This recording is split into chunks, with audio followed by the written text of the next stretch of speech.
But there is a game trail here, and there are very large impressions in that debris, that forest debris, that suggests a very large animal has moved through the area.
Hello and welcome to Squatchspot. I'm Darren Smith, and I hope that all of you out there are doing okay and that you and your loved ones are well. We are currently out in the field, and I have to admit, autumn is definitely my favorite time of the year to be out in the field conducting Sasquatch research. And it's also a very strategic time of the year to be doing so because, as I mentioned on numerous episodes, I believe the Sasquatch will be making their seasonal migrations this time of year to move from those higher elevations in the California Sierra Nevada mountains down into these lower elevations. So I have definitely come out to kind of look around, and as you noticed on our previous episode there, we also discovered a lot of hunting activity in this area. And I absolutely believe the Sasquatch are going to be avoiding these areas while the hunting season is happening. And I am happy to report that hunting season will be ending in the next few days here, at which point I do believe the Sasquatch will be moving into the area. Now, that being said, we have also discovered some very credible evidence to support that the Sasquatch were already at these lower elevations. As you recall in the previous episode, that father and son were chased out of their camp by a very large creature making unusual sounds in the woods. And we went to investigate that area, and we did find very credible evidence to support that the Sasquatch were already down at these lower elevations. So I have definitely come back into these locations to kind of take a look around, to enjoy the beautiful fall colors here, and to just kind of spend some time out in the field seeing if we can find any sort of physical evidence that support that the Sasquatch have already begun their seasonal migrations. The area we have come to conduct our field investigation today is in very close proximity to a number of other research areas I have been monitoring. It is in very close proximity to the Sandy Camp incident site, where a father and son who are avid outdoorsmen were chased from their camp in the dead of night by a very large creature making strange sounds in the nearby woods. Investigating the area, I heard a very compelling howl in a nearby gorge, I discovered 14.5-inch footprint impressions in the area, and I discovered a trackway that powered up a steep embankment and moved through a very thick patch of buckbrush, a very thick vegetation with needle-sharp thorns. And remaining in the area to conduct night surveillance, I heard a very large creature circling my camp in the dead of night. We are also in very close proximity to my encounter location from March 3rd, 2020, where I had an up-close and personal encounter with at least 2 Sasquatch. While investigating this area, I captured some amazing audio recordings. I discovered numerous footprint impressions in the area.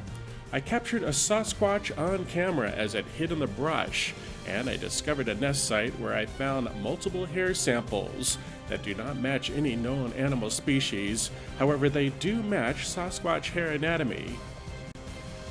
We are also in very close proximity to an area that I have dubbed Area X, a location where I have discovered multiple footprint impressions and trackways.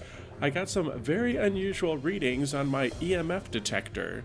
I heard unusual sounds and movement throughout the area, and I was also catching sight of ghost-like figures moving through the environment. And we are also in very close proximity to an area I have been monitoring, which I believe is prime Sasquatch habitat this time of year, where my camera captured some very compelling evidence of a possible branch break and rock toss, where I discovered meticulously groomed game trails, footprint impressions, and what I initially thought was a possible Sasquatch nest. However, upon further investigation of this area, I discovered clear indications of hunting activity, and with the absence of hair in the proposed nest site, I concluded it was most likely a hunter's blind.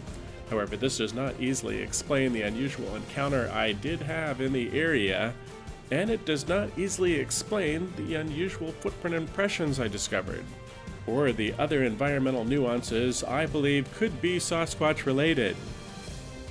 As previously noted, I believe the Sasquatch will be starting their patterned autumn migratory movements in the days to come, as they descend from those higher elevation mountaintops to the lower elevation valleys in search of food and resources.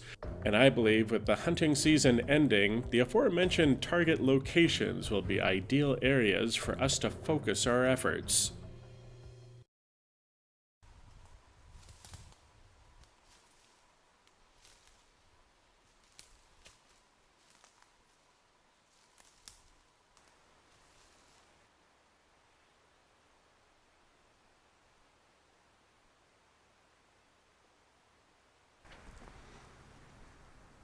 I have mentioned this numerous times on previous episodes. Although I am 100% that the Sasquatch are real, I have no clue what these creatures are. However, based on my investigation into the phenomenon and the evidence that we have discovered, I do tend to believe that these are primitive beings, meaning either a relic hominid or an unidentified ape species. And the main reasons for me thinking so is this migratory movement pattern that we were able to establish for these creatures that strongly correlates to the available food and resources in an area.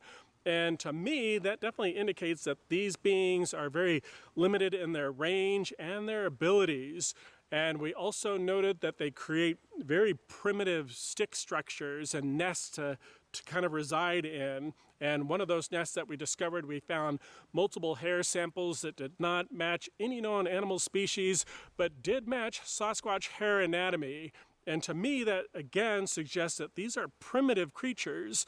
And also, we have noted that they don't wear clothing, they don't seem to have the ability to create fire, and all this does have me in the mindset that these are primitive creatures. These are animals, or they are a relic hominid.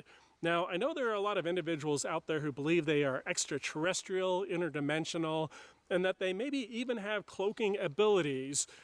However, for me, where I'm at in my mindset, if they did have these extraordinary abilities and capabilities, I would think that we would be seeing sighting reports in metropolitan areas, or at least closer to metropolitan areas where there would be much more readily available resources. However, that just doesn't seem to be the case, and these creatures definitely seem to be very limited in their range, and they seem to be confined to these very remote forested locations.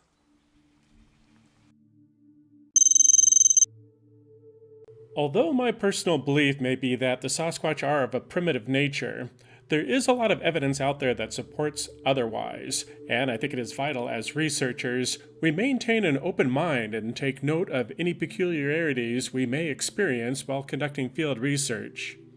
Throughout my investigation into the Sasquatch phenomenon, I have witnessed or have experienced firsthand some truly bizarre happenings that absolutely defy explanation.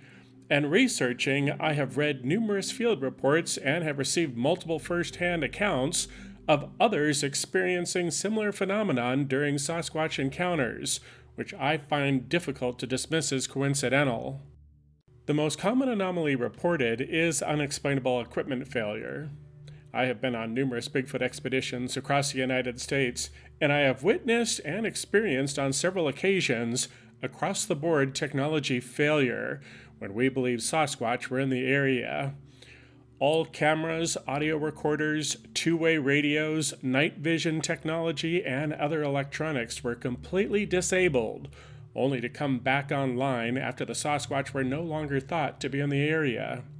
During my March 3rd, 2020 encounter, I experienced significant technology failure, and following this incident, I discovered digital files that were actually missing on 3 separate recording devices, which included my YouTube video camera. I have never experienced this sort of malfunction previously, and I find it absolutely mind-blowing that during this encounter, 3 separate recording devices all experienced the same malfunction. There are numerous environmental factors that can interfere or disable electronics.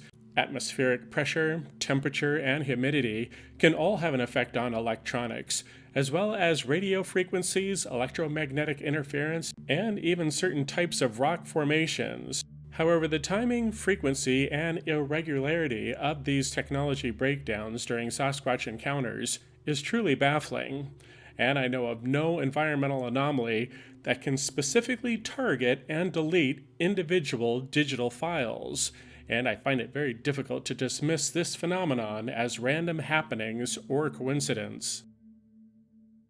Another oddity that is often reported during Sasquatch encounters are unidentified flying objects, lights in the sky, and unusual orbs of light moving through the environment. While investigating an area in the San Joaquin Valley in Central California, I was very surprised to learn from a very reliable eyewitness there was an unidentified saucer-shaped flying object spotted in an area that had had multiple reported Sasquatch sightings. I have also received first-hand reports of mysterious lights in the sky, or orbs of light, being noted during Sasquatch encounters. I myself have experienced an orb while on a Bigfoot expedition in the Oregon Cascades. I was camped a significant distance away from base camp in a very remote location. After our evening of surveillance and night maneuvers, I returned to my camp and was preparing for sleep. As I laid in my tent, I heard a very loud crack, after which I saw a cantaloupe-sized ball of bluish light move slowly past my tent. I have no understanding what this orb of light was, however I am confident it was not ball lightning. Though the initial crack did sound a little like a static discharge, the ball of light remained consistent in size and shape, and color, and it was moving way too slow. Recounting my experience with a number of locals in the area, I learned this phenomenon had been reported numerous times previously. However, these mysterious orbs of light still remain a mystery. Another unusual light source I have noted during my investigation was an unidentified light source that was captured on one of my game cameras from my camera project. The cameras were set up in a very remote location near where I had a sighting of a Sasquatch in 2012, and where there have been a number of other eyewitness reports. This unusual light was only present during a handful of photographs. In the series of hyperfire shots, the light glides slowly past the camera, eventually fading into the background. The deer which presumably triggered the camera seemed oblivious to the light source, which suggests it may be in a spectrum the infrared camera sensors were able to pick up, however the deer could not see. I have used trail cameras extensively during my field research. I have reviewed tens of thousands of photographs and countless hours of video footage taken by these cameras, and I have never experienced this sort of anomaly previously or since, and it is definitely an intriguing mystery. Another curiosity I have mentioned numerous times on previous videos regarding my camera project are the unusual rock stacks that I am discovering flanking my cameras. The rock stacks are cropping up on both sides of my camera, just out of the camera's view. And although this sort of rock stacking is typical human behavior, these cameras are set up in a very remote location, and some researchers suggest these rock stacks are being created by Sasquatch to warn others of its kind to avoid the game cameras. I find this theory extraordinary, as it supports the Sasquatch have an intelligence to recognize the cameras as being a threat to them. There are literally hundreds of game cameras monitoring our forest lands, and we are not getting any photographs of Sasquatch. And although there are a number of theories why this may be, thus far I am not sold on any of them. Sasquatch frequently enter our camps and poke around our coolers. They will shake our vehicles while parked on desolate mountain roads, and they will even approach our homes and poke through our dumpsters. How is it they know to avoid our game cameras? I suspect the answer to this question will be very illuminating. Another discussed ability the Sasquatch may exhibit is the use of infrasound, low-frequency vibrations that are known to cause emotional anxiety and distress among humans. There have been a multitude of reports of individuals experiencing severe disorientation, loss of memory, or acute anxiety attacks during Sasquatch encounters. I myself was overwhelmed with emotional anxiety during my March 3rd, 2020 encounter, as I moved into the area where the Sasquatch was hiding.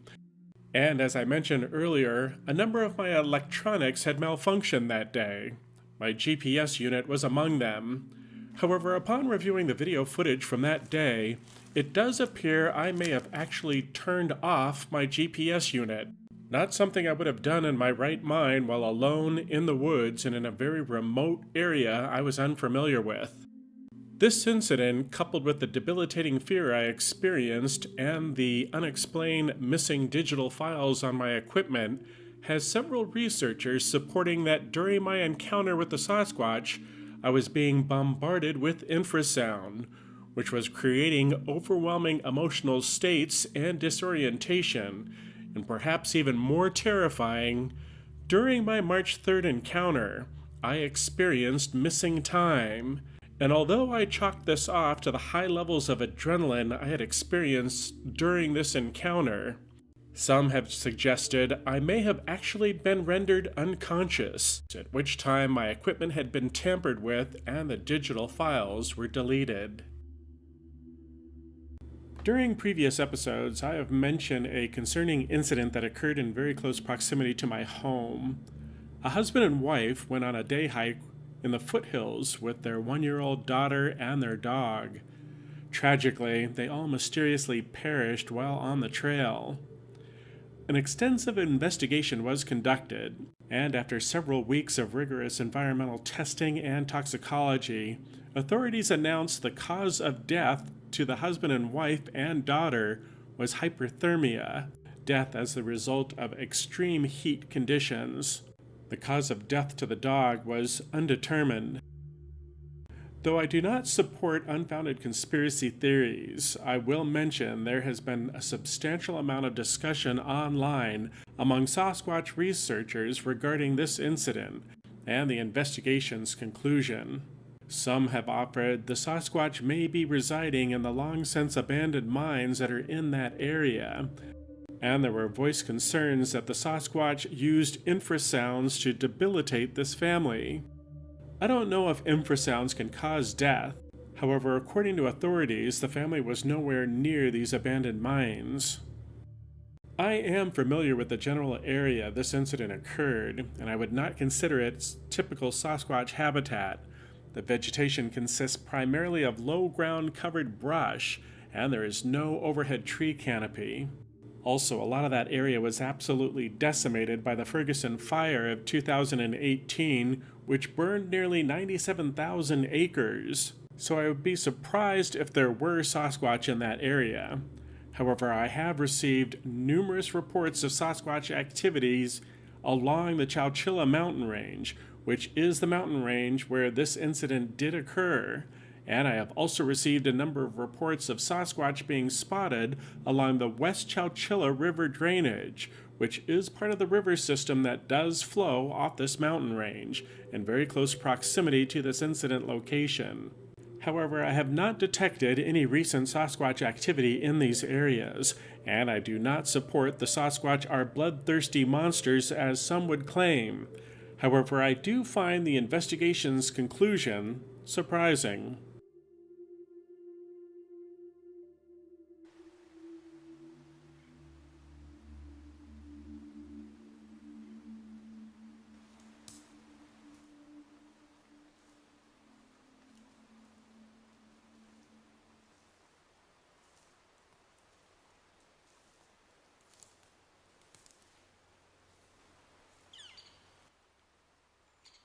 One challenge that we're faced with as researchers when investigating these forest environments this time of year is the amount of leaf litter that is contributing to the forest debris. It makes it incredibly difficult for us to find those footprint impressions that we're looking for. So we do have to keep our eye out for other physical signs that the Sasquatch may be in the area. And here I have discovered a pile of scat, and whatever animal had left this was definitely consuming large amounts of berries. And just based on the size and shape of it and the consistency, I would think that this is bear scat. And here along the California Sierra Nevada mountains, we have, of course, the black bear, which generally don't pose a significant threat. However, if they are interested in something you have in your pack, they can be very tenacious. So I do carry the bear mace with me just in case. But again, you can see kind of the challenges we're faced with as researchers investigating this forested environment this time of year, trying to find that physical evidence that the Sasquatch are in the area.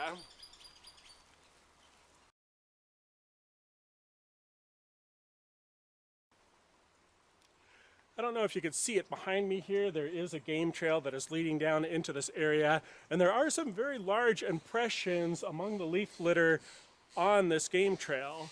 And again, you can see the challenge that we are faced with all of that forest debris. It makes it incredibly difficult to identify what animal had left those impressions. But just looking at the general shape and stride length, I am leaning towards bear was the likely candidate that had left these impressions here. And it is consistent with the scat that we found in the area as well. So it is very likely that these are bear impressions, but again, you see the challenge we are faced with as researchers investigating these thick forests with this incredible amount of debris on the forest floor. It makes it incredibly difficult to find footprint impressions.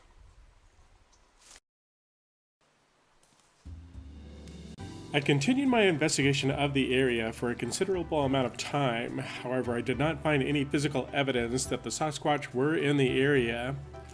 However, as mentioned earlier, I do believe the Sasquatch will be avoiding these areas while the hunting season is active, and it is nice to know it'll be ending this week.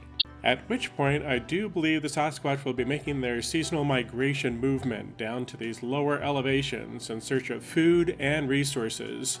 This seasonal migration movement pattern we have established for these creatures and their primitive way of life does support these creatures are of a primitive nature, such as an undiscovered ape species or a relic hominid, in my opinion. However, the mountain of evidence that is forming which suggests otherwise should not be overlooked or dismissed. The unexplainable equipment failures, the unidentified flying objects, lights in the sky, and mysterious orbs, the Sasquatch's ability to avoid game cameras, and the curious rock stacks that are appearing near my camera project, and the frequently reported debilitating emotional states eyewitnesses experience, the disorientation and missing time during Sasquatch encounters does support there may be something truly extraordinary about these creatures. And as researchers, it is vital we keep an open mind and take note of these unusual happenings. And I think by doing so and sharing our research, I truly believe we can solve this mystery. I'm Darren Smith, and I'll see you here next time on Squatchspot.